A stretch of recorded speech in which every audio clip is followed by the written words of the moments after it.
Je suis arrivé en retard au restaurant pour dîner avec nos amis et je me suis approché de la table sans que mon fiancé ne me remarque. Il disait, je ne veux plus l'épouser. Elle est bien trop pathétique pour moi. Tout le monde riait de la situation lorsque j'ai enlevé la bague, mais les sourires ont disparu. Quand j'ai révélé un détail. Je m'appelle Jessica, j'ai 28 ans, et j'étais en retard de 15 minutes au Riverside Grill ce mardi soir de septembre. Le genre de retard qui arrive quand on jongle avec 3 appels de clients différents parce que votre fiancé si compréhensif a décidé de passer son après-midi à jouer au golf au lieu d'aider à finaliser les détails du lieu du mariage dont nous avions discuté le matin même. Je l'ai repéré immédiatement à notre table habituelle dans le coin, entouré de ses copains d'université, Marcus, Kevin, et leurs femmes Sarah et Michelle. Le même groupe qui profitait des dîners, des week-ends et des soirées que je finançais discrètement depuis près de 2 ans. Je ne veux plus l'épouser. Elle est bien trop pathétique pour moi. Les mots m'ont fait l'effet d'une douche froide alors que je restais figé à 3 pas derrière la chaise de Ryan, assez proche pour le voir faire un geste dédaigneux avec son verre de whisky, le bourbon haut de gamme à 24 $ que je lui achetais depuis qu'il avait perdu son emploi en marketing il y a 18 mois. D'où est-ce que vous me suivez aujourd'hui? Mettez votre ville dans les commentaires ci-dessous, et cliquez sur j'aime et s'abonner et si vous vous êtes déjà senti complètement trahi par quelqu'un en qui vous aviez confiance.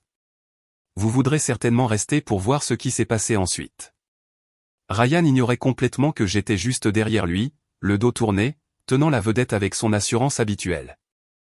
Marcus était pratiquement en train de glousser, et Sarah, que j'avais toujours considérée comme une amie, se couvrait la bouche pour étouffer son rire. « Allez, mec », dit Marcus en s'essuyant les yeux. « Vous êtes ensemble depuis 3 ans. Qu'est-ce qui a changé ?» Rien n'a changé. J'ai juste réalisé que je pouvais trouver bien mieux. Ryan prit une autre gorgée de mon whisky coûteux. Je veux dire, elle est bien pour l'instant, mais à long terme, j'ai besoin de quelqu'un avec plus d'ambition.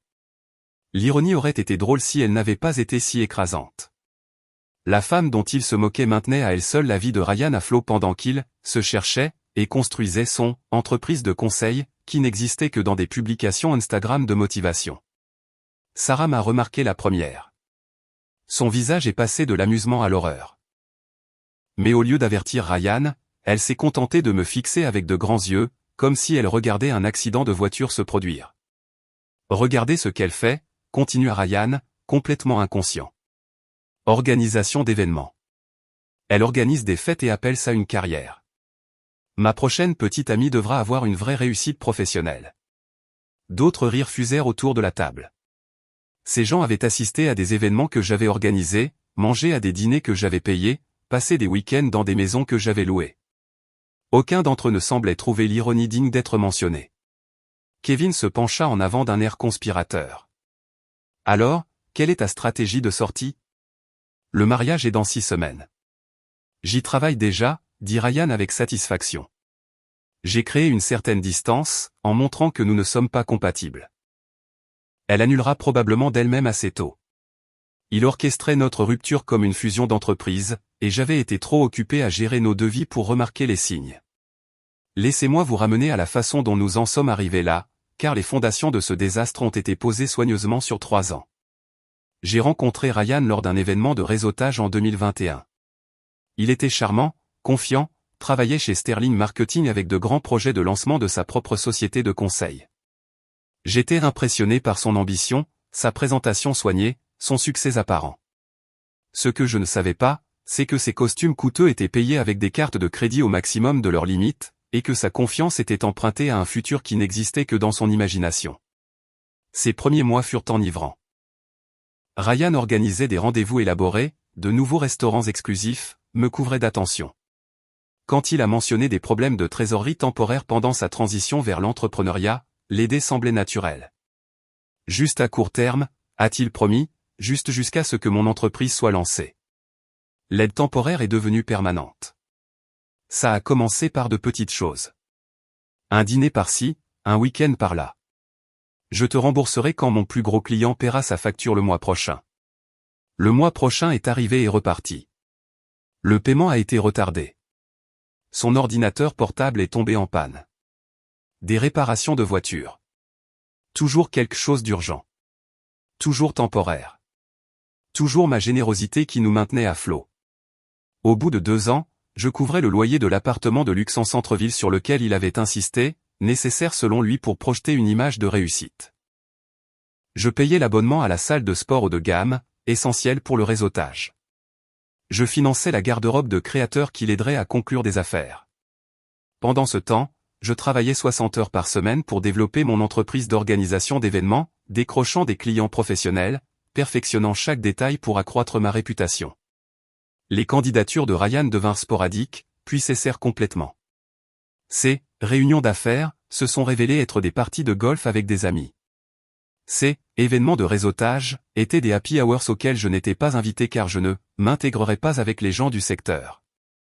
Debout derrière sa chaise, l'écoutant dénigrer ma carrière et planifier son évasion de notre relation, j'ai réalisé quelque chose qui aurait dû être évident des mois auparavant. Pour Ryan et ses amis, je n'avais jamais été une personne. J'avais été une ressource. Le pire, continua Ryan en prenant de l'élan, c'est qu'elle pense que payer pour tout fait d'elle une petite amie incroyable. C'est en fait assez pathétique. C'est à ce moment-là qu'il s'est retourné. Le moment où le disque serait. L'expression suffisante de Ryan s'est brisée pour laisser place à l'horreur lorsque nos regards se sont croisés, la table tombant dans le silence alors que 6 personnes réalisaient que le sujet de leur divertissement était juste là. Jess, balbutia Ryan, manquant de laisser tomber son verre. Je ne t'attendais pas, je l'ai regardé. Vraiment regardé.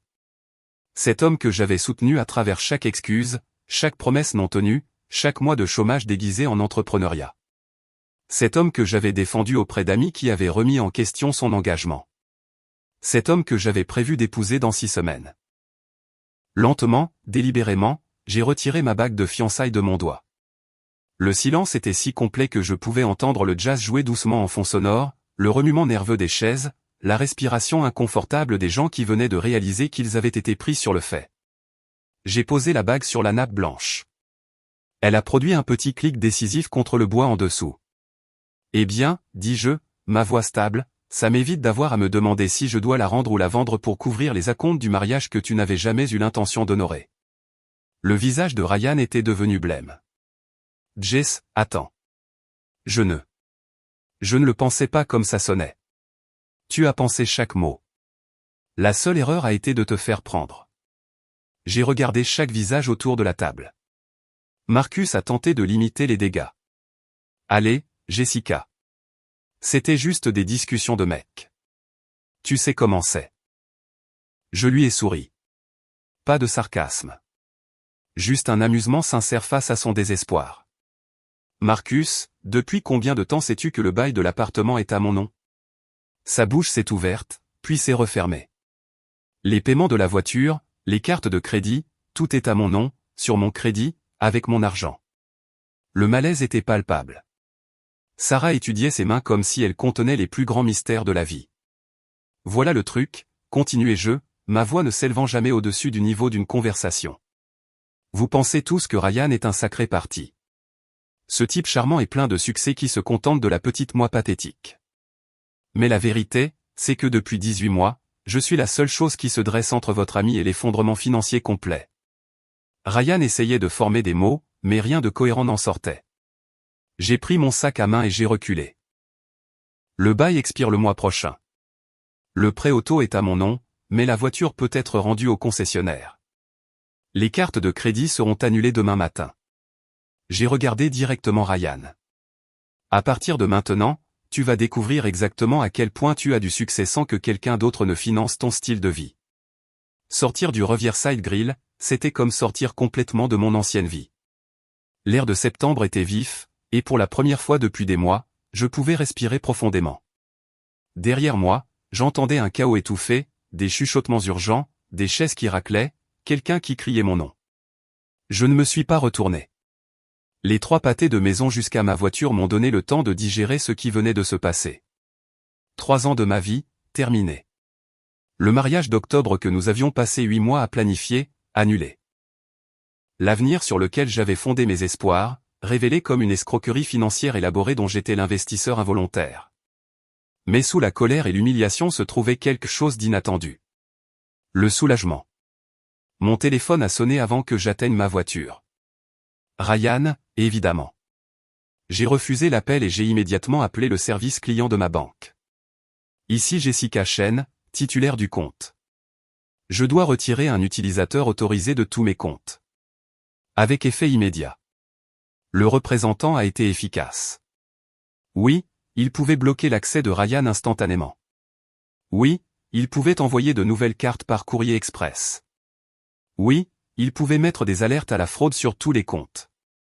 3 ans d'enchevêtrement financier rompu en un appel téléphonique de 15 minutes. Ensuite, les sociétés de cartes de crédit.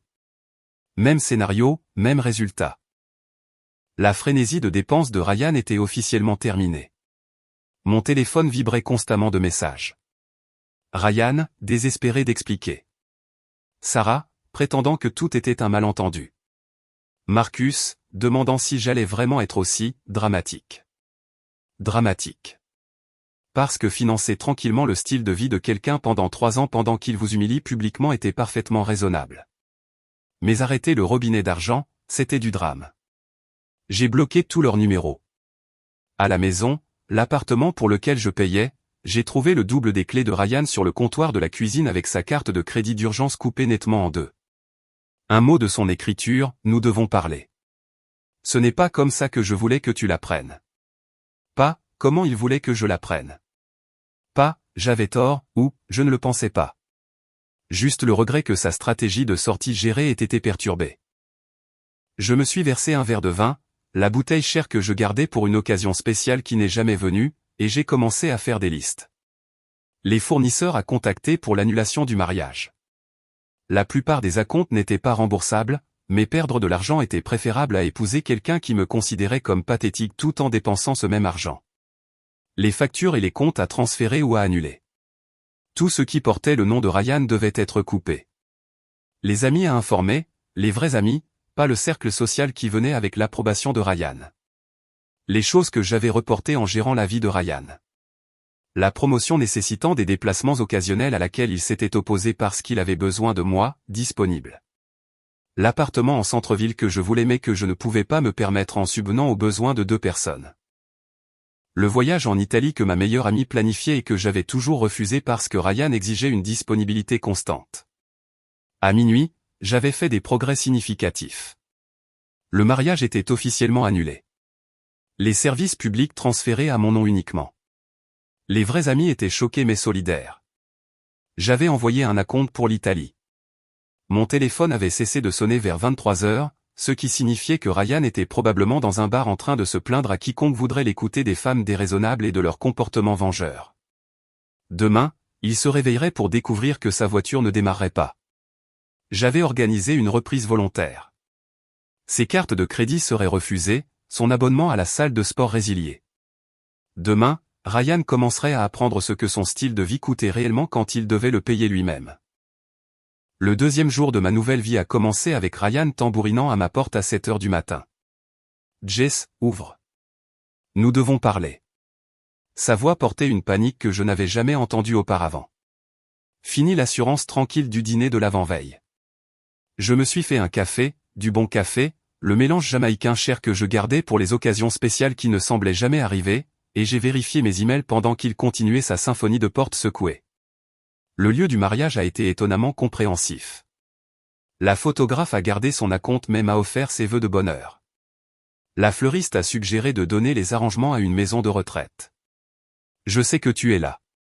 Ta voiture est là. Vers 7h30, Madame Patterson de l'appartement d'à côté est apparue avec un gratin et une expression inquiète.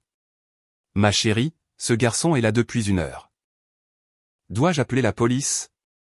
En fait, oui, ce serait parfait. Les coups ont cessé brusquement lorsque la voiture de patrouille est arrivée. À travers ma fenêtre, j'ai regardé Ryan essayer d'expliquer aux officiers que tout cela était un malentendu, qu'il habitait ici, que j'étais déraisonnable. Ils ont demandé une preuve de résidence. Il n'a pu en fournir aucune. Les officiers étaient professionnels mais fermes. Monsieur Morrison ne pouvait pas forcer l'entrée dans une résidence où il n'était pas sur le bail. Toute perturbation continue entraînerait une arrestation.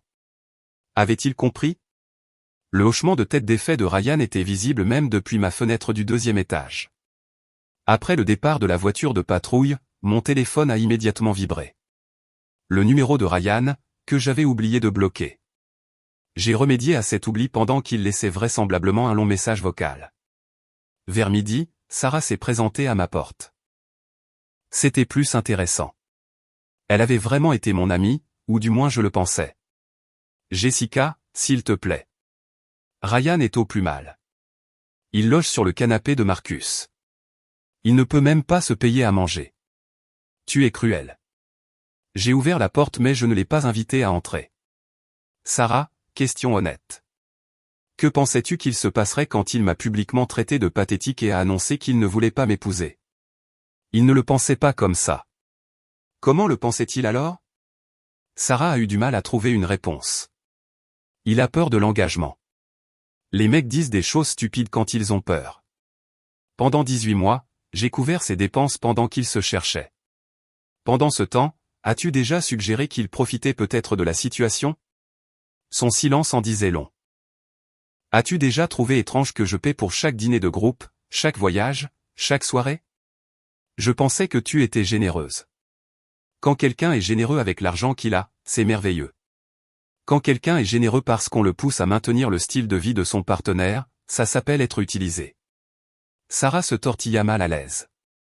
Alors, tu ne vas vraiment pas l'aider du tout? Je ne continuerai pas à financer sa vie pendant qu'il auditionne des remplaçantes pour la petite moi pathétique. Ce n'est pas toi, Jessica. Elle avait raison. L'ancienne Jessica serait rentrée ce soir-là, aurait pleuré, et l'aurait probablement repris quand il serait apparu avec des fleurs et des excuses. Elle se serait convaincue que l'humiliation publique n'était qu'un malentendu. J'en ai fini d'être cette version de moi, dis-je. Après le départ de Sarah, j'ai passé l'après-midi à chercher des appartements en centre-ville, le quartier que j'avais toujours voulu mais que je ne pouvais pas me permettre en soutenant les goûts de luxe de Ryan. Il s'est avéré qu'avec juste mon salaire, je pouvais me permettre un très bel endroit. À la fin de cette première semaine, Ryan avait essayé toutes les approches de son répertoire. La stratégie de la culpabilité, de longs SMS sur le fait que je l'abandonnais, sur ma cruauté, que ce n'était pas la femme dont il était tombé amoureux. La stratégie commerciale, des emails décrivant un plan de remboursement raisonnable, où il me rembourserait finalement toute une fois sa société de conseil lancée. La stratégie romantique, des fleurs livrées à mon bureau avec des cartes promettant qu'il avait changé, qu'il avait réalisé à quel point il avait besoin de moi. La stratégie du désespoir, se présenter à mon immeuble de bureau en essayant de convaincre la sécurité que j'étais sa fiancée en pleine crise de nerfs. Rien de tout cela n'a fonctionné car j'avais un avantage crucial. J'avais entendu sa véritable opinion sur moi. Une fois que vous savez que quelqu'un vous considère comme pathétique, ces déclarations d'amour soudaines sonnent plutôt creux. Les fleurs étaient particulièrement insultantes. Des roses blanches, que Ryan pensait romantiques, mais que j'avais mentionné ne pas aimer plusieurs fois en 3 ans. Elle me rappelait les funérailles. Il n'avait jamais écouté à l'époque, il n'écoutait pas maintenant. Je les ai donnés à mon assistante, qui était ravie. L'email du plan de remboursement était presque amusant. Ryan avait passé des jours à rédiger une proposition détaillée sur la façon dont sa société de conseil en marketing générerait suffisamment de revenus pour rembourser mes prêts. Peu importe que cette société de conseil n'ait existé que dans des publications de motivation sur les réseaux sociaux pendant 18 mois. Son calendrier était ambitieux. 3 clients majeurs en 6 mois, constituer une équipe, s'étendre à de nouveaux marchés. Selon ses projections, il commencerait à me rembourser d'ici 1 an. J'ai répondu par une seule ligne, bonne chance avec ça. Mais l'incident à l'immeuble de bureau m'a convaincu que bloquer son numéro n'était pas suffisant. La sécurité de l'immeuble m'a appelé pour me prévenir. Mademoiselle Chen, il y a un monsieur qui prétend être votre mari. Il dit que vous avez une crise de santé mentale et qu'il doit vous ramener à la maison. Mon sang s'est glacé. Que lui avez-vous dit? Je lui ai dit que j'aurais besoin d'une pièce d'identité montrant des noms de famille communs et des documents médicaux s'il prétendait que vous n'étiez pas compétente. Il n'a pu fournir ni l'un ni l'autre. Merci, Miguel. S'il revient, s'il vous plaît, appelez la police. Ce soir-là, j'ai contacté un avocat. Non pas parce que je m'attendais à ce que Ryan devienne physiquement agressif. Il était trop soucieux de son image pour quelque chose d'aussi désordonné, mais parce que j'avais besoin d'une protection juridique. L'appartement, la voiture, les cartes de crédit, tout était légitimement à moi. Mais Ryan avait tout utilisé comme si cela lui appartenait. L'avocate était rassurante. Puisque tout était à mon nom et que Ryan n'avait aucune revendication légale, j'étais dans mon droit de révoquer l'accès. Elle a recommandé de tout documenter, de conserver une trace de ses tentatives de contact et d'envisager une ordonnance restrictive si son comportement s'intensifiait. J'ai également parlé de la situation à ma patronne, Elena. Donc, pendant 3 ans, vous avez essentiellement eu 2 emplois à plein temps, votre vrai travail est la gestion de toute la vie de ce type. Je n'y avais pas pensé de cette façon, mais oui. Et maintenant que vous n'avez plus à faire ça, vous aurez la bande passante pour la promotion dont nous avons discuté. La promotion que j'avais refusée parce qu'elle nécessitait des déplacements, ce à quoi Ryan s'était opposé. Il avait besoin de moi, disponible, pour ces réunions d'affaires, qui ne se matérialisaient jamais et ces événements de réseautage, qui étaient en fait des dîners coûteux avec des amis. Oui, j'adorerais en discuter à nouveau. En raccrochant, j'ai réalisé que la tentative de Ryan d'orchestrer notre rupture m'avait en fait donné l'impulsion dont j'avais besoin pour récupérer ma propre vie. Parfois, la meilleure vengeance est de laisser quelqu'un obtenir exactement ce qu'il a demandé. 3 semaines après le début de ma nouvelle réalité, je découvrais des choses intéressantes sur moi-même. J'aimais réellement cuisiner quand je ne satisfaisais pas les préférences coûteuses de quelqu'un d'autre. Mon appartement était beaucoup plus calme sans les appels téléphoniques constants de Ryan à des contacts professionnels, qui étaient en fait des amis organisant des parties de golf. La promotion qu'Elena m'a offerte était tout ce que j'avais espéré. Coordinatrice d'événements seniors signifiait de meilleurs clients, un contrôle créatif et un salaire qui soutenaient facilement mon style de vie réel sans étirer chaque dollar. Mais la vraie leçon est venue en regardant le monde soigneusement construit de Ryan s'effondrer en temps réel. Les réseaux sociaux racontaient l'histoire mieux que n'importe quel détective privé n'aurait pu le faire. Ryan avait toujours été actif sur Instagram, publiant des photos de repas coûteux, de vêtements de créateurs, d'expériences de luxe. Ce qu'il n'avait pas considéré, c'est à quel point il deviendrait évident que rien de tout cela n'était réellement à lui. La première victime a été Elite Fitness, la salle de sport haut de gamme du centre-ville où Ryan postait des selfies d'entraînement parmi les entraîneurs de célébrités et les sols en marbre. Lorsque son abonnement a été résilié, il a essayé de maintenir les apparences en postant depuis une salle de sport commerciale basique. La différence était indéniable. Plus d'équipements chromés et de piscines à débordement, juste un éclairage fluorescent et des machines vieillissantes. La voiture a disparu ensuite. Je ne l'ai su que parce que Marcus a posté une story Instagram montrant Ryan à côté d'une Honda cabossée, plaisantant sur sa nouvelle voiture. La voiture était clairement empruntée, probablement à sa famille, et ne correspondait clairement pas à l'image que Ryan voulait projeter. Lorsque son bail a pris fin en octobre, Ryan n'avait nulle part où aller, sauf sur le canapé de Marcus. Cela aurait pu rester privé, sauf que Ryan ne pouvait pas résister à maintenir son calendrier social. Ryan avait toujours été celui qui suggérait des restaurants chers pour les dîners de groupe. Il connaissait les lieux exclusifs, pouvait obtenir des réservations difficiles à avoir, insistait pour tout célébrer avec du champagne et des apéritifs. Facile d'être généreux en dépensant l'argent des autres. Mais Marcus couvrait maintenant ses dépenses de base, et même le salaire d'un banquier d'investissement avait ses limites. La dynamique de groupe a rapidement changé. Au lieu de bistrots branchés, il se retrouvait dans des bars sportifs. Au lieu de cocktails artisanaux, il commandait de la bière. Au lieu de célébrations élaborées, il se partageait des apéritifs avec des additions séparées. Ryan a essayé de s'adapter, mais la lutte était visible. C'était un homme qui avait construit son identité en étant le type qui connaissait les meilleurs endroits, qui pouvait se permettre la belle vie. Jamais inquiet pour l'argent parce que quelqu'un d'autre s'occupait de cet inconvénient. Maintenant, il était le type qui demandait qu'on le dépose et qui demandait à ses amis de couvrir sa part du dîner. Le cercle social qui avait trouvé son humiliation de moi si divertissante était soudainement moins amusé quand il est devenu celui qui tirait leur style de vie vers le bas. « As-tu eu des nouvelles de Ryan récemment » m'a demandé Sarah lors d'un de ses appels de plus en plus gênants. « Non, et je ne compte pas en avoir. » « Il a vraiment du mal, Jessica. » « Je pense qu'il a appris sa leçon. » »« Quelle leçon serait-ce ? » ?»« Qu'il ne peut pas traiter les gens comme il t'a traité. » Je l'ai regardé attentivement. « Sarah, tu étais à cette table. Tu as ri quand il m'a traité de pathétique. Tu savais que je finançais son style de vie et tu n'as jamais suggéré une seule fois que c'était peut-être injuste. Qu'est-ce qui, selon toi, a changé exactement ? » Elle se tortilla mal à l'aise. « Je me sens très mal à propos de cette nuit. Tu te sens mal de t'être fait prendre. » Si je n'avais pas entendu, est-ce que l'un d'entre vous m'aurait dit ce qu'il pensait vraiment de moi? Silence. C'est ce que je pensais. La conversation s'est terminée avec Sarah promettant d'arrêter d'essayer de jouer les médiatrices, bien que je doutais qu'elle tienne cette promesse. Cet après-midi-là, j'ai signé le bail d'un magnifique appartement en centre-ville. Celui avec les planchers en bois franc et la vue sur la ville que j'admirais depuis des mois, mais que je ne pouvais pas me permettre en subvenant aux besoins de 2 personnes.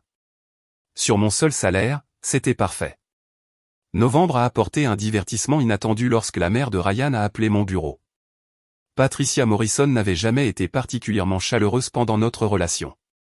J'avais toujours senti qu'elle pensait que Ryan pouvait trouver mieux, mais maintenant elle était pratiquement en train de supplier. Jessica, j'espère que ça ne vous dérange pas que j'appelle. Je suis très inquiète pour Ryan. Est-il malade? Pas physiquement, mais il loge chez sa sœur Amanda, et elle dit qu'il a du mal. Donc, Ryan était passé du canapé de Marcus à l'assistance familiale. Pas surprenant. Je ne vois pas comment je peux aider avec ça. Il dit que vous ne répondez pas à ses appels. J'espérais que nous pourrions parler de femme à femme. La présomption était remarquable. Madame Morrison, Ryan et moi avons mis fin à notre relation il y a 4 mois. Il ne serait pas approprié que je m'implique dans ses difficultés personnelles. Mais vous étiez ensemble depuis 3 ans. Vous tenez sûrement encore à lui. Je me soucie de son bien-être de la même manière que je me soucierais de toute personne traversant des difficultés, mais cela ne me rend pas responsable de les résoudre. Pause. Puis, Jessica, je vais être direct. Ryan dit que vous avez été punitive financièrement, coupant l'accès à des choses dont il a besoin. J'ai failli rire. Madame Morrison, avez-vous l'impression que j'étais tenu de soutenir financièrement votre fils? Eh bien, non, mais vous étiez fiancés, vous planifiez une vie ensemble. Nous l'étions, jusqu'à ce qu'il dise à une salle pleine de gens que j'étais trop pathétique pour l'épouser et qu'il cherchait quelqu'un de mieux. Après ça, nous avons cessé de planifier une vie ensemble. Pause plus longue. Il dit que c'était un malentendu. Le seul malentendu était le mien, de penser que mon fiancé me respectait assez pour ne pas m'humilier publiquement tout en dépensant mon argent. C'est mon fils. Je m'inquiète pour lui. C'est là que j'aurais pu être cruel. J'aurais pu détailler exactement combien Ryan m'avait coûté, décrire son manque total de contribution, son sentiment de droit, sa supposition que mon succès était à lui pour en tirer parti. Au lieu de ça, Madame Morrison, je comprends votre inquiétude, mais Ryan a 31 ans. S'il a des difficultés financières, il doit y remédier par l'emploi et la budgétisation, pas en s'attendant à ce que la femme qu'il a publiquement rejetée continue de financer son style de vie. Vous pourriez sûrement l'aider, juste jusqu'à ce qu'il se remette sur pied. Avec tout le respect que je vous dois, il n'a jamais été sur ses pieds. Pendant 3 ans, je l'ai soutenu pendant qu'il évitait un emploi stable. Continuer ne ferait que lui permettre de continuer à éviter ses responsabilités. La conversation s'est terminée avec Patricia promettant de réfléchir à ce que j'avais dit. Je soupçonnais qu'elle trouverait en fait quelqu'un d'autre à blâmer pour la situation de Ryan. 2 jours plus tard, la sœur de Ryan, Amanda, a appelé. Contrairement à l'approche diplomatique de leur mère, Amanda est allée droit aux accusations. Je ne sais pas à quel jeu tu joues, Jessica, mais il faut que ça cesse. Excuse-moi. Ryan est en train de s'effondrer. Il ne peut pas se payer les produits de première nécessité. Il dort sur mon canapé parce qu'il ne peut pas payer son loyer. Ce comportement vengeur ne résout rien. Amanda, pendant nos 3 ans ensemble, combien de fois as-tu vu Ryan payer le dîner quand nous sortions en groupe? Qu'est-ce que ça peut faire? Combien de fois? Je ne me souviens pas qu'il ait jamais payé, mais... Quand nous voyagions pour des événements familiaux, qui réservait les hôtels? Toi, mais... Qui payait les voitures de location, les vols, les cadeaux? Silence.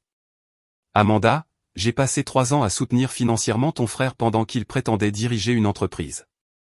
J'ai couvert le loyer, les paiements de la voiture, les cartes de crédit, les divertissements, même les abonnements à la salle de sport. Il a du mal maintenant, non pas parce que je suis vengeresse, mais parce qu'il paie pour son propre style de vie pour la première fois. Mais tu as de l'argent. Tu peux te permettre de l'aider. J'ai de l'argent parce que je travaille pour, je le budgétise, et je ne dépense pas plus que ce que je gagne. Ryan n'a pas d'argent parce qu'il n'a jamais appris ses compétences. Tu vas vraiment l'abandonner complètement? Amanda, Ryan a abandonné notre relation quand il a décidé que j'étais trop pathétique pour l'épouser. Je refuse simplement de continuer à payer pour le privilège d'être insulté. Elle m'a raccroché au nez, ce que j'ai pris comme une confirmation que la famille de Ryan était à court de personnes à blâmer. J'avais un peu pitié de lui.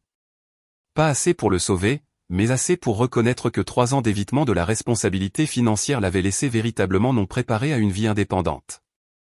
Mais c'était un problème que Ryan devait résoudre lui-même, de préférence avec des conseils de carrière et une éducation financière de base. Décembre est arrivé avec Ryan touchant apparemment le fond.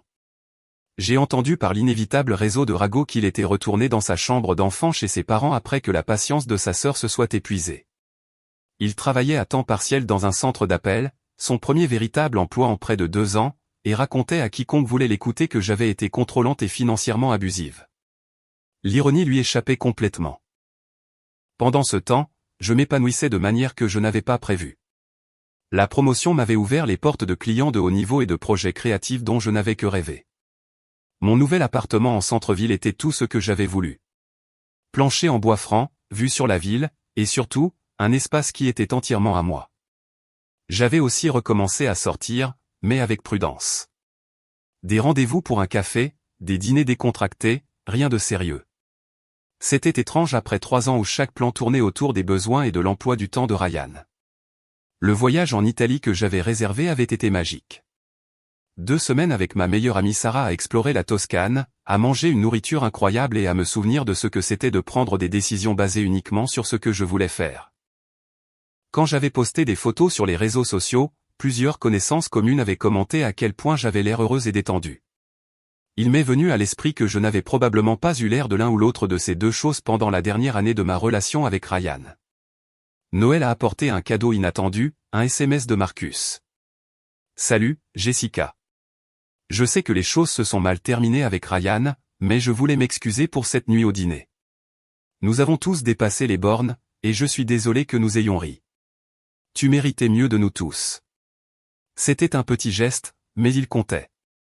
La reconnaissance que ce qui s'était passé n'était pas seulement le comportement de Ryan, mais celui de tout un groupe de personnes qui avaient été complices de mal me traiter. J'ai répondu par SMS, merci de dire ça. J'apprécie. Quelques jours plus tard, Kevin a envoyé un message similaire, puis Michel. Il semblait que regarder la spirale post-rupture de Ryan leur avait donné une certaine perspective sur la dynamique qu'ils avaient permise. Mais la vraie validation est venue d'une source inattendue, ma banque. J'étais allé discuter des options d'investissement pour l'argent que je ne dépensais plus pour le style de vie de Ryan, et ma conseillère financière avait quelques observations intéressantes.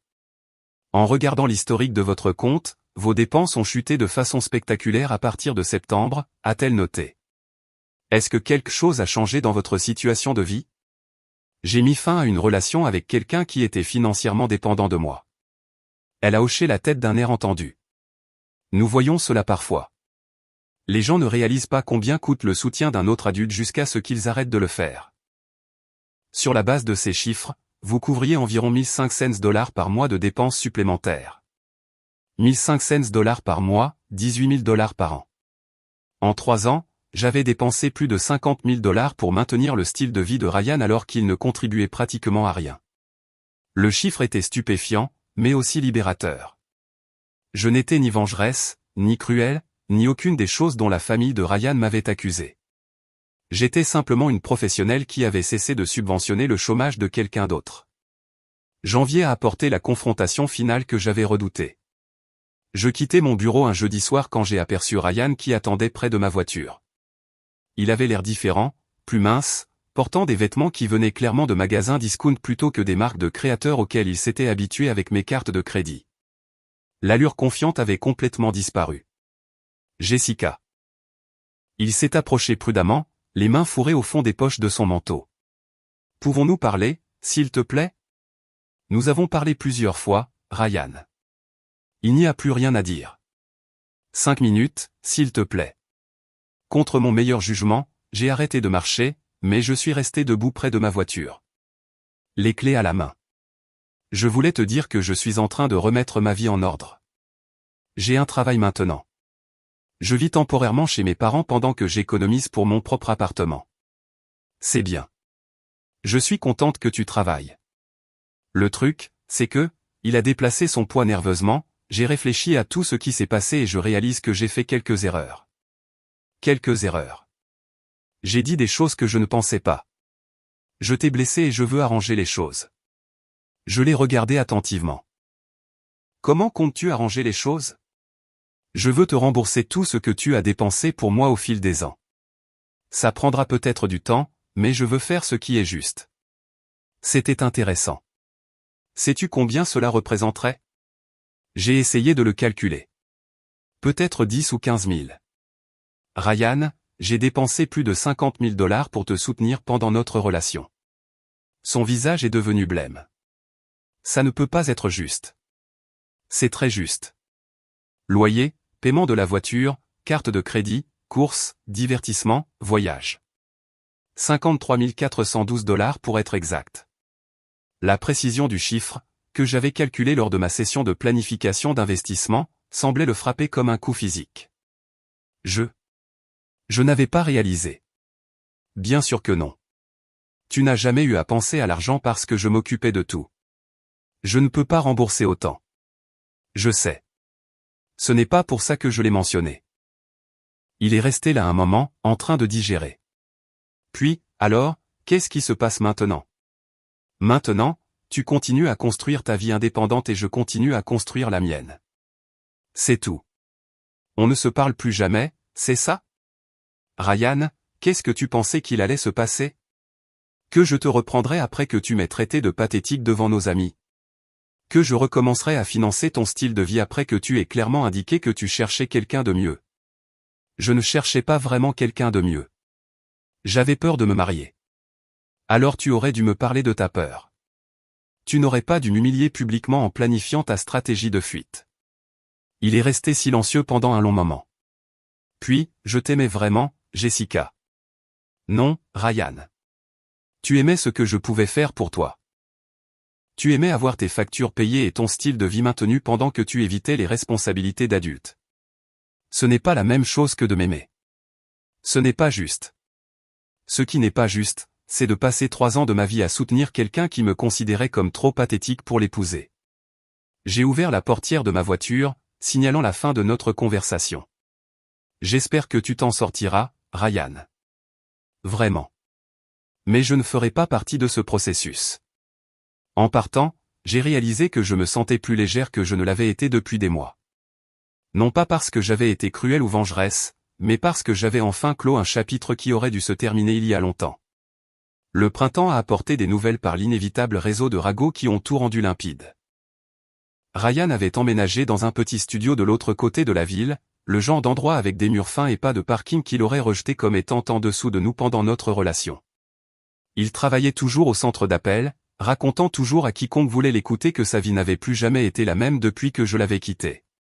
Quitté, comme si j'avais été celle qui avait abandonné notre relation plutôt que celle qu'il avait entendu me traiter de pathétique et planifier sa stratégie de sortie. Mais ce qui m'a le plus frappé, c'est que Ryan n'a jamais assumé la responsabilité de quoi que ce soit. Selon des connaissances communes, j'étais la méchante qu'il avait abandonnée quand il avait besoin de soutien. La femme qui avait été trop contrôlante, trop exigeante, trop concentrée sur l'argent. Pas une seule fois il n'a reconnu qu'il m'avait publiquement humilié. Pas une seule fois il n'a mentionné qu'il avait passé 3 ans à vivre de mes revenus sans pratiquement rien contribuer. Pas une seule fois il n'a assumé la responsabilité des choix qui ont mené à sa situation actuelle. Je faisais mes courses un samedi après-midi quand je suis tombé sur Michelle, la femme de Kevin de notre ancien groupe. Elle semblait sincèrement heureuse de me voir. « Jessica, tu es magnifique. Comment vas-tu? » « Je vais très bien. Merci. Comment allez-vous, Kevin et toi? » « Bien. Écoute, ça fait des mois que je veux te dire quelque chose. » Elle a jeté un coup d'œil autour du rayon des fruits et légumes comme pour vérifier qu'il n'y avait pas d'oreilles indiscrètes. Ce soir-là au dîner, quand Ryan a dit ces choses, nous aurions tous dû parler. C'était mal et je suis désolé. J'apprécie que tu dises ça. Pour ce que ça vaut, voir ce qui s'est passé ensuite nous a vraiment ouvert les yeux. Aucun de nous n'a réalisé à quel point tu le soutenais financièrement. La plupart des gens ne le savaient pas, Kevin s'en veut terriblement. Nous tous. Et honnêtement, en voyant Ryan ces derniers mois, il n'a rien appris de cette expérience. Il agit toujours comme s'il était la victime. Cela confirmait ce que je soupçonnais. Ryan n'utilisait pas cette expérience pour grandir ou changer. Il l'utilisait pour renforcer sa conviction que tout le monde était responsable de ses problèmes. « Comment va-t-il » demandai-je, sincèrement curieuse. « Pas très bien. Il est amer, en colère, se plaignant constamment de l'injustice de tout. Il parle de toi comme si tu étais une sorte d'ex-vengeresse qui a détruit sa vie par dépit. Mentionne-t-il jamais pourquoi nous avons rompu » Michel semblait mal à l'aise. Il dit que c'est parce que tu ne supportais pas qu'il veuille son indépendance. Il ne mentionne jamais les autres trucs. Les autres trucs. Comme me traiter de pathétique devant nos amis. Comme prévoir de me manipuler pour que je mette fin à nos fiançailles. Comme passer 3 ans à vivre de mes revenus sans rien contribuer. C'est à peu près ce à quoi je m'attendais, dis-je. Jessica, puis-je te demander quelque chose? Le regrettes-tu parfois? D'avoir mis fin aux choses de manière si décisive. J'ai réfléchi à cette question en choisissant des pommes. Regrettais-je d'avoir découvert qui était vraiment Ryan? Regrettais-je d'avoir arrêté le soutien financier qui lui permettait d'éviter ses responsabilités? Regrettais-je d'avoir choisi mon propre respect de soi plutôt qu'une relation basée sur mon utilité? Non, dis-je finalement. Je regrette qu'il m'ait fallu 3 ans pour réaliser ce qui se passait. Mais je ne regrette pas d'y avoir mis fin. Tu sembles plus heureuse, plus toi-même, si ça a du sens. Ça avait du sens. Pendant 3 ans, j'avais été Jessica plus les besoins de Ryan. Jessica qui gérait la vie de Ryan. Jessica qui finançait les rêves de Ryan. Maintenant, j'étais juste Jessica, et cette personne était plutôt géniale. 6 mois plus tard, je déjeunais avec un client quand mon téléphone a vibré avec un numéro inconnu. D'habitude, je l'ignorerais, mais quelque chose m'a fait jeter un œil à l'écran. Jessica, c'est Ryan. Je sais que tu as bloqué mon autre numéro. S'il te plaît, ne raccroche pas. J'ai besoin de te dire quelque chose d'important. J'ai presque supprimé le message sans lire la suite, mais la curiosité l'a emporté. Je vais me marier. Je voulais que tu l'apprennes de moi d'abord. Elle s'appelle Stéphanie, et elle est incroyable. Elle croit en moi d'une manière que tu n'as jamais fait. Je suis enfin avec quelqu'un qui m'apprécie pour qui je suis, pas pour ce que je peux fournir financièrement. J'espère que tu peux être heureuse pour moi. J'ai fixé le message un long moment, puis je l'ai montré à ma cliente. Une femme d'affaires prospère dans la cinquantaine qui était devenue une sorte de mentor.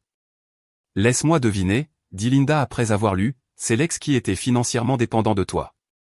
Comment as-tu su? Elle croit en moi d'une manière que tu n'as jamais fait et est un langage de manipulateur classique. Il te dit que sa nouvelle victime, pardon, petite amie, est meilleure que toi parce qu'elle est plus crédule. Victime semble dure. Jessica, tu m'as dit que tu avais soutenu cet homme pendant 3 ans pendant qu'il évitait l'emploi et que tu l'as ensuite écouté te traiter de pathétique dans un restaurant. Maintenant, il t'envoie un message sur la façon dont sa nouvelle petite amie croit en lui. Qu'est-ce que tu penses que ça signifie? J'y ai réfléchi. Qu'est-ce que cela signifiait quand quelqu'un comme Ryan trouvait une femme qui croyait en lui? Cela signifiait probablement qu'il avait trouvé quelqu'un de disposé à financer son style de vie pendant qu'il continuait à éviter les responsabilités d'adulte. Je devrais probablement l'avertir, dis-je en plaisantant à moitié. Absolument pas. Elle le découvrira par elle-même, tout comme toi. Et quand elle le fera, elle sera plus forte pour avoir appris la leçon elle-même. Linda avait raison. Bien sûr, le schéma de Ryan continuerait jusqu'à ce qu'il décide de le changer. Et d'après tout ce que j'avais entendu au cours de l'année écoulée, le changement n'était pas à son ordre du jour. J'ai supprimé le message sans répondre. 3 semaines plus tard, Sarah a appelé avec des nouvelles prévisibles. Savais-tu que Ryan est fiancé? J'ai entendu. Il en parle constamment sur les réseaux sociaux. Tout sur la recherche du véritable amour et du vrai partenariat et sur la façon dont sa vie est enfin sur les rails. Tant mieux pour lui. Jessica, ça va? Je sais que vous avez été ensemble longtemps. Sarah, je suis sincèrement heureuse que Ryan ait trouvé quelqu'un. J'espère qu'ils seront très heureux ensemble. Et je le pensais. Pas parce que je pensais que la relation fonctionnerait.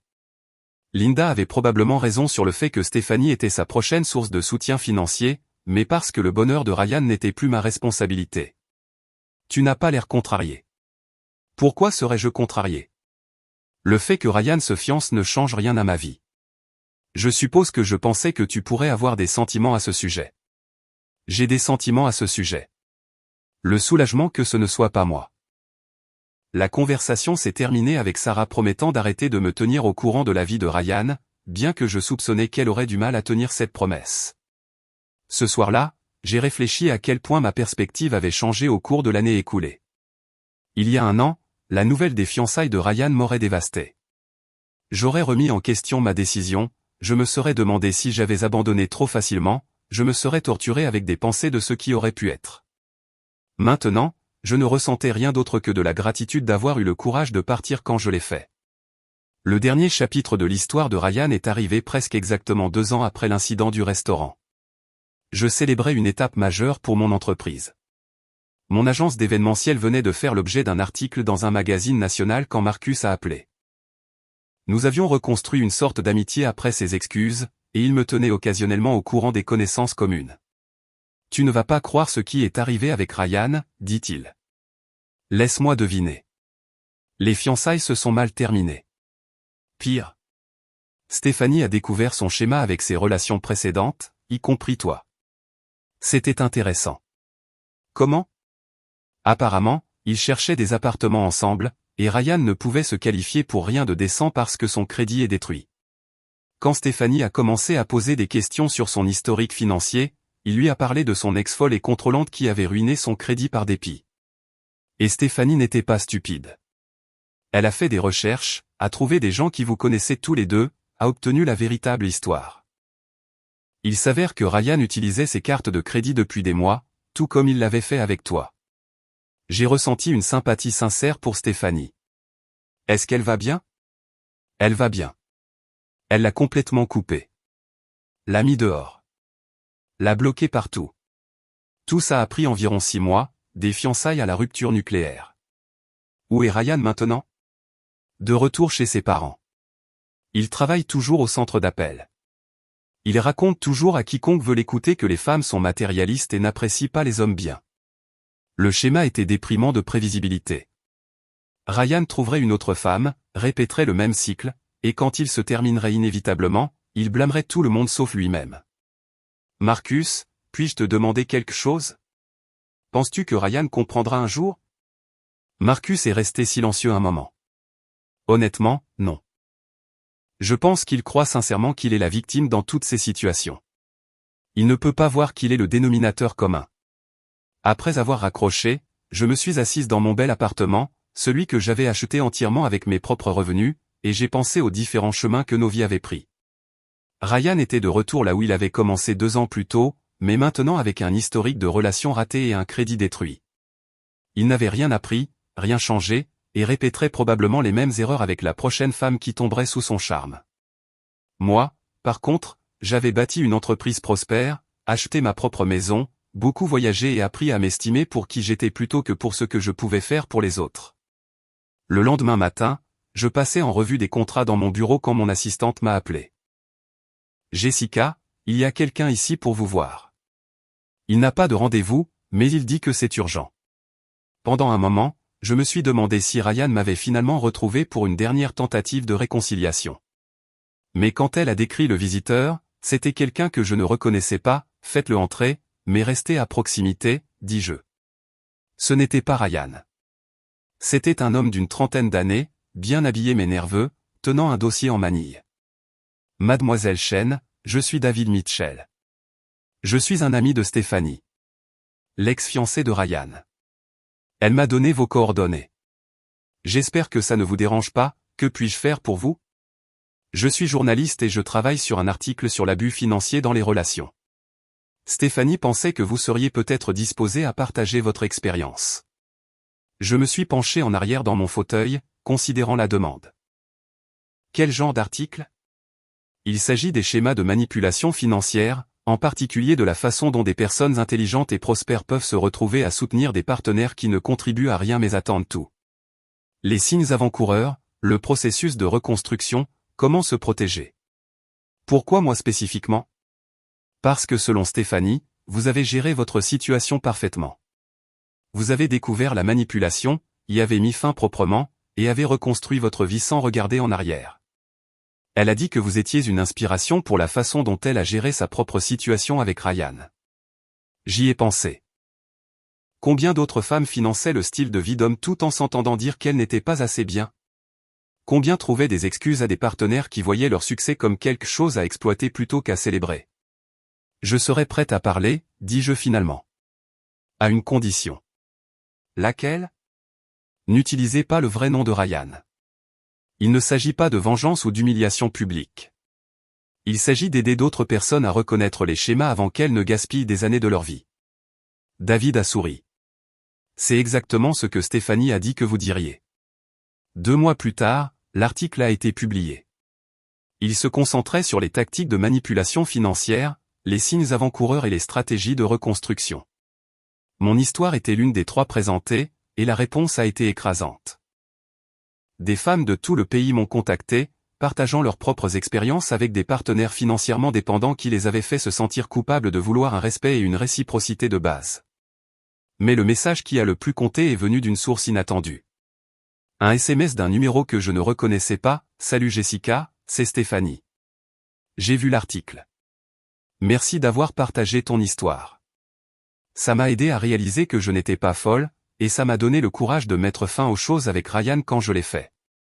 J'espère que tu sais à quel point ta force a compté pour quelqu'un que tu n'avais même jamais rencontré. » Ce soir-là, je me suis assise sur mon balcon en regardant le coucher de soleil sur la ville.